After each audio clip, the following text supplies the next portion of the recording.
ada negeri seindah negeri kita, nggak ada. Ini negeri surga.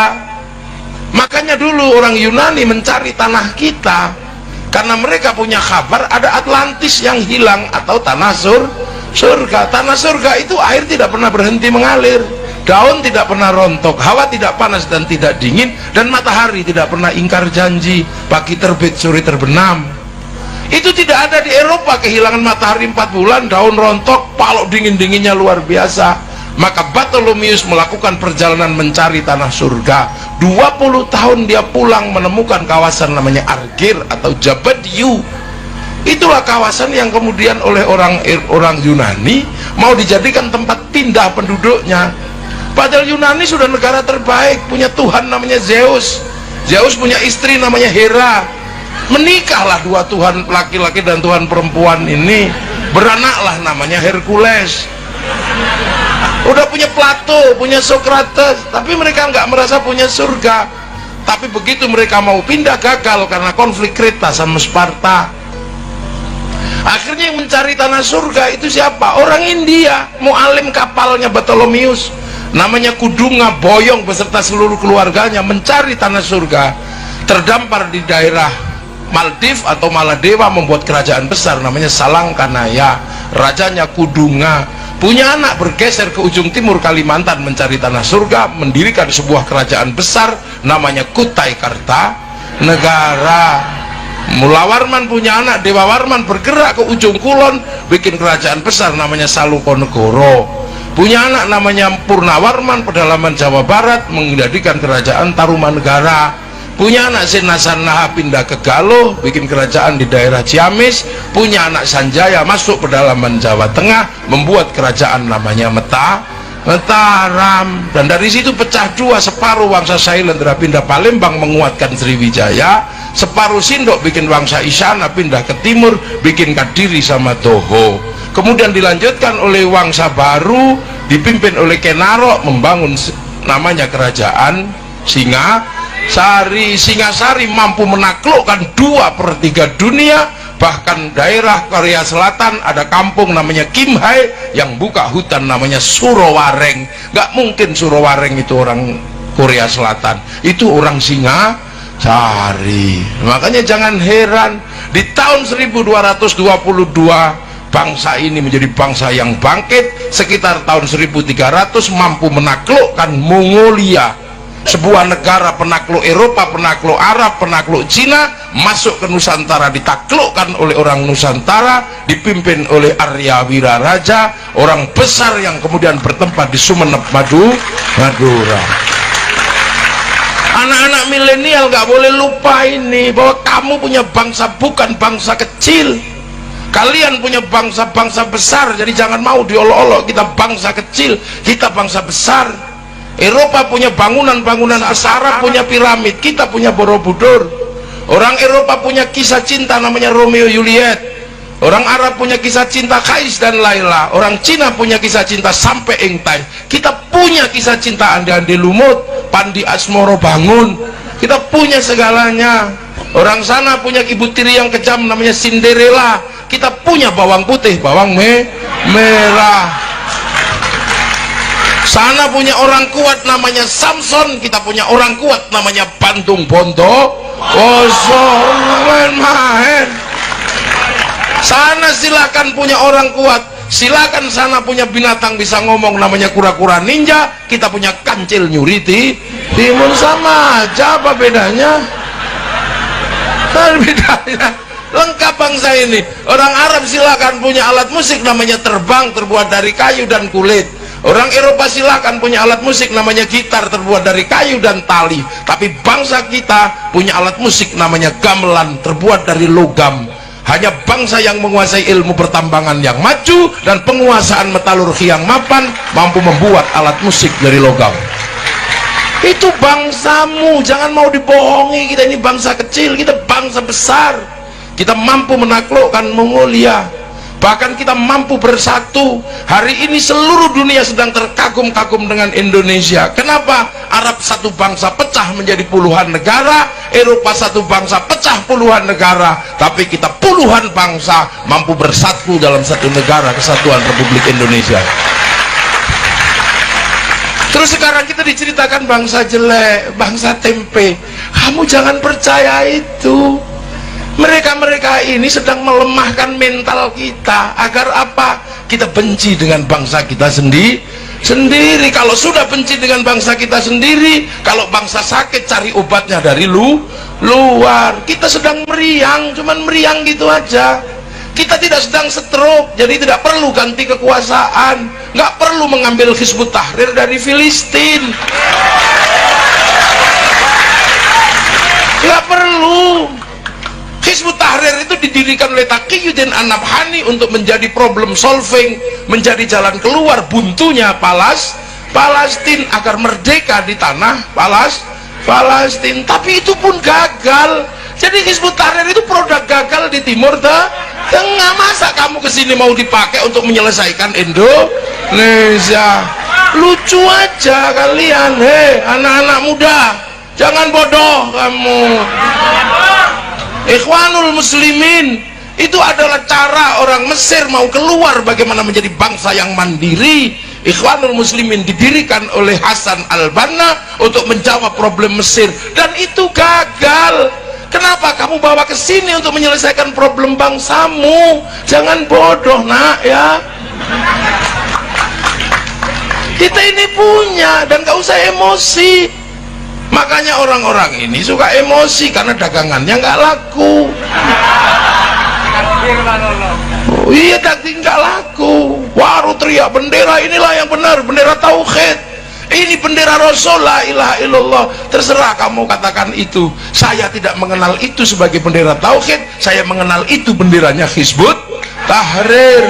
Itu bukan bendera tauhid. Kalau itu bendera tauhid, Kiai Hasyim Asy'ari pasti mengajarkan itu bendera tauhid. Kiai Hasyim nggak pernah mengajarkan itu. Yai Dahlan tidak pernah mengajarkan itu. Ki Bagus Hadi Kusumo tidak pernah mengajarkan itu. Hanya kamu yang kemarin sore mengajarkan itu.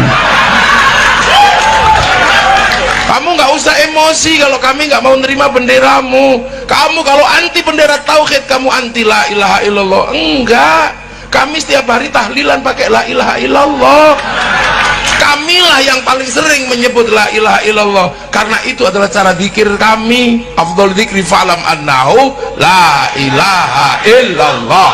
Sudah kita lakukan setiap hari. Maka jangan emosi kalau kamu anti bendera ini, kamu anti la ilaha illallah. Enggak nak, enggak, aku anti bendera PKI Palu Arit. Aku enggak suka, tapi kalau kami ke sawah tetap pakai arit, pergi nukang tetap pakai palu. Kenapa kamu ribut? Nah ini kita menjadi bangsa besar, makanya bangsa ini semuanya ada. Gak usah ribut. Kita dari segala sisi maju. Dari kalimat-kalimat yang kita punya ini maju.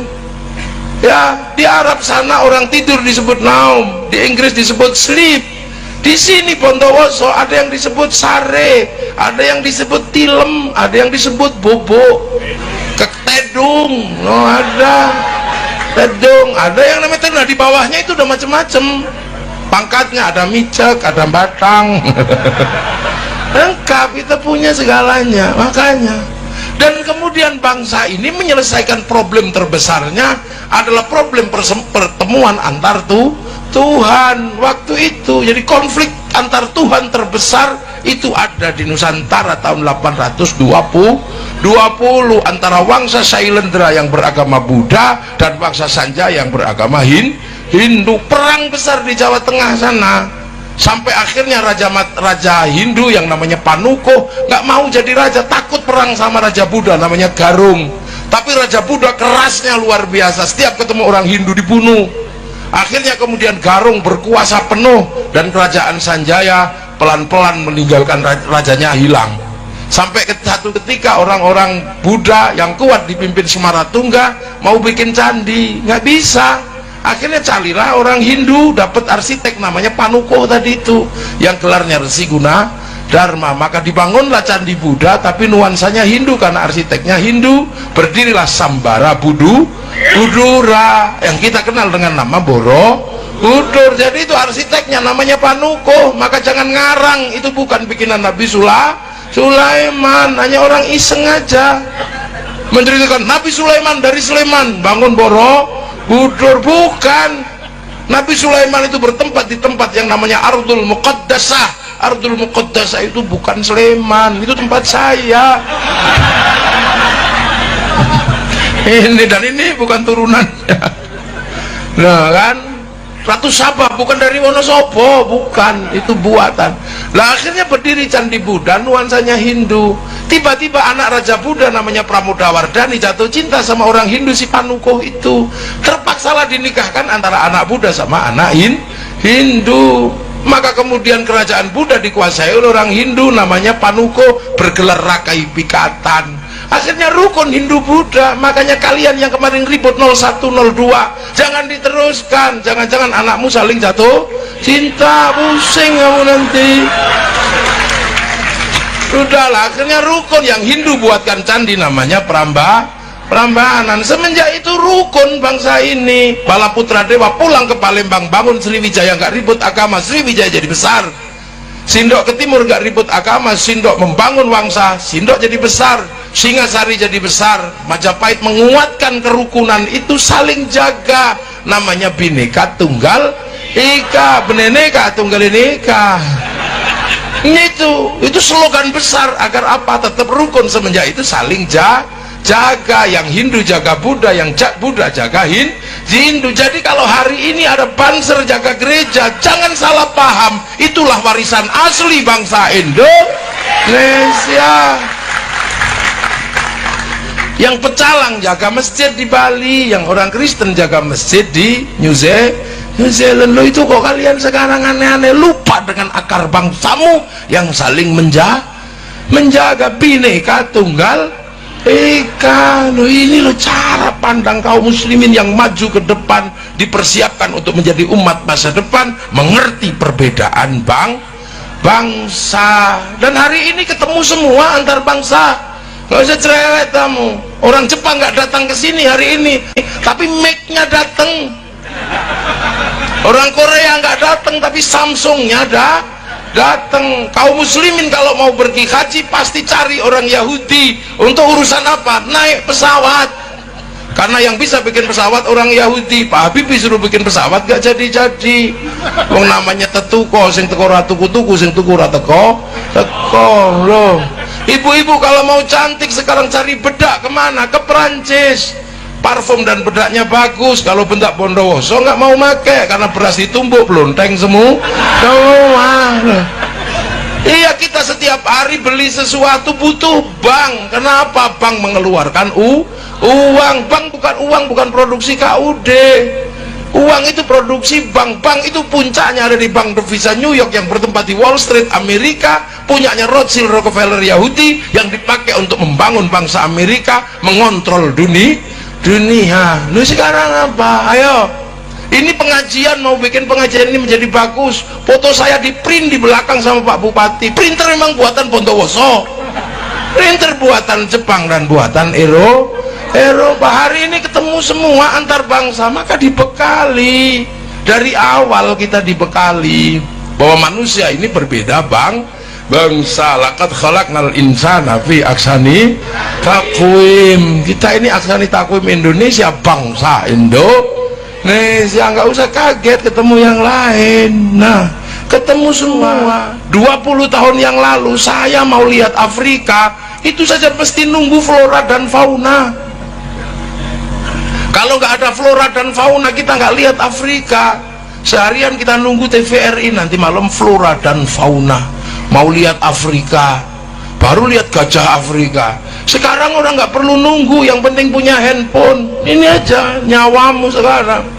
Ini dengan sambil tidur kita bisa pergi ke Afrika, tinggal ngetik kucing Afrika keluar. Kalau mau iseng bokong India keluar di sini.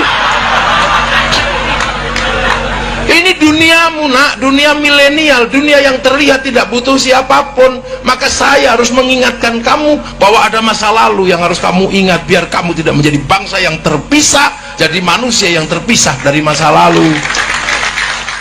Makanya anak-anak milenial ini harus dibikinkan jalan menuju ke titik paling awal, dan Islam mengajarkan itu agar kamu tidak lupa bahwa dulu kalian adalah satu, dan jangan sampai kaget melihat bangsa berbeda. Kita disuruh tengok Jabal Rahmah. Itulah prinsip dasar santri punya sistem ukhuwah basyariyah, persaudaraan sesama manusia.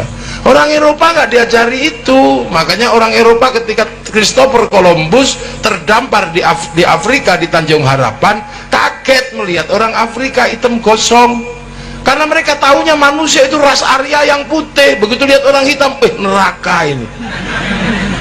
Karena kitab mereka mengajarkan bahwa orang jahat masuk neraka, dibakar sama Tuhan, tapi nggak boleh mati biar bisa disiksa terus.